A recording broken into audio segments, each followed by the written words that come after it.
Paducah, Mississippi.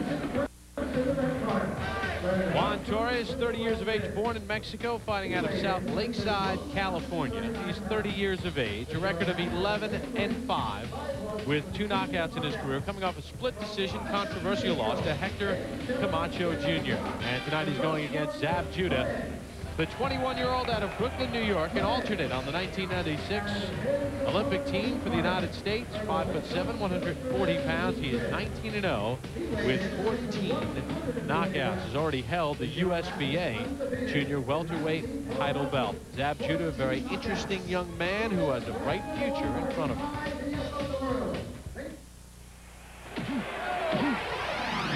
21-year-old Zab Judah has a bright future in boxing. He's already ranked #1 by the IBF in the junior welterweight division.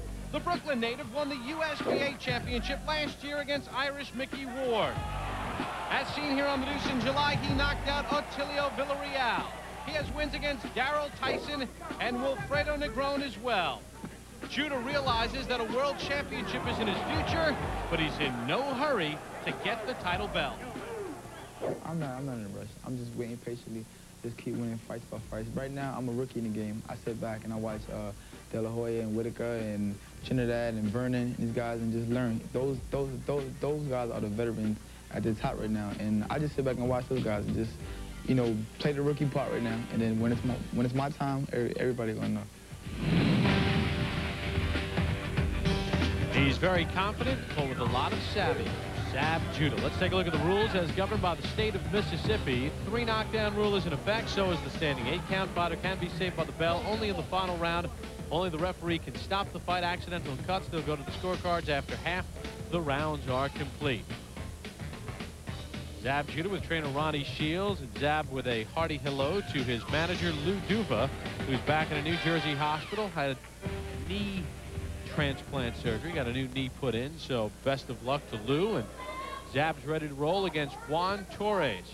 Torres, a former 6-time kickboxing world champion, got a late start in the professional boxing game, turned pro in September of 1994 at the age of 26 years old. We'll take a look at the knockout ratio for Judah. 70%, 10 of his 14 in the first 2 rounds.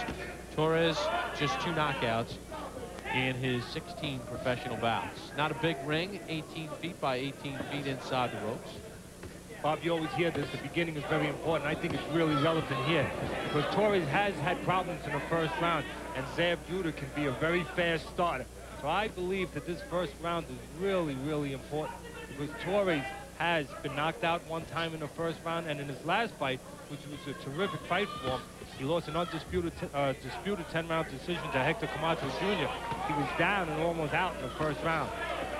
He was knocked out by Juan Lopez, and down goes Torres. Maybe I shouldn't have said anything.